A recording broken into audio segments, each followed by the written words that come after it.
எங்கும் கிளைகள் கொண்ட Annamal institute of hotel management and hospital management படிப்பில் சேர்வதற்கான அட்மிஷன் நடைபெறுகிறது.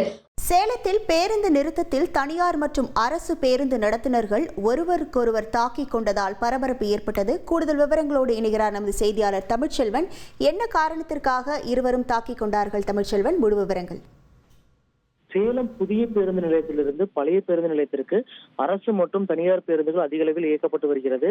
இந்த வழித்தடத்தில் 5க்கும் மேற்பட்ட பேருந்து நிறுத்தங்கள் உள்ளது. இந்த நிலையில் இன்றைய தினம் அரசு மற்றும் தனியார் பேருந்துகள் இரண்டுகளுக்கும் இடையே ஒவ்வொரு பேருந்து நிறுத்தத்திற்கும் யார் முதலில் நேரத்திற்கு செல்வது, பயணிகளை முதலில் யார் ஏற்றுவது என்று ஒருவருக்கொருவர் போட்டி போட்டுக் கொண்டு பேருந்தை இயக்கிக் கொண்டு வந்துள்ளனர்.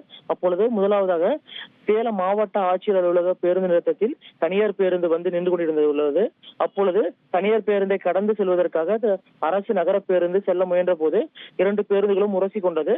அப்பொழுது பேருந்தில் இருந்து இறங்கி வந்த 2 நடத்துனர்களும் ஒருவருக்கொருவர் தாக்கிக் கொண்டார்கள். பின்னர் ஆபாச வார்த்தைகளால் கடுமையாக பேசிக் கொண்டதால் பேருந்து பயணிகள் மற்றும் பொதுமக்களிடையே முகம் சுளிக்கும் வகையில் அவர்களுடைய பேச்சுகள் இருந்தது. பின்னர் பாதுகாப்பு பணியில் இருந்த காவல்துறையினர் உடனடியாக சென்று 2 பேருந்து ஓட்டுநர் மற்றும் நடத்துனர்களை கண்டித்து உடனடியாக பேருந்தை எடுத்து செல்லும்படியும் அறிவுறுத்தினார்கள். இருப்பினுமே காவல்துறையினர் பேச்சை கேட்காமல் தொடர்ந்து கடும் வாக்குவாதத்தில் ஈடுபட்டதால் பரபரப்பு ஏற்பட்டது. பின்னர் உடனடியாக பேருந்தை எடுக்கும்படியும் பேருந்து போக்குவரத்து நெரிசல் தவிர்க்கும்படியும் அறிவுறுத்தல் வழங்கி கண்டித்தால் உடனடியாக பேருந்துகளை எடுத்துக்கொண்டு அந்த பேருந்து நிலையத்திலிருந்து புறப்பட்டு சென்றார்கள். இதனால் சேலம் மாவட்ட ஆட்சியர் அலுவலக பேருந்து நிலையத்தில் சிறிது நேரம் பரபரப்பு ஏற்பட்டது. உங்கள் விவரங்களுக்கு நன்றி தமிழ்ச்செல்வன். தமிழகம் எங்கும் கிளைகள் கொண்ட Annamal institute of hotel management and hospital management படிப்பில் சேர்வதற்கான அட்மிஷன் நடைபெறுகிறது.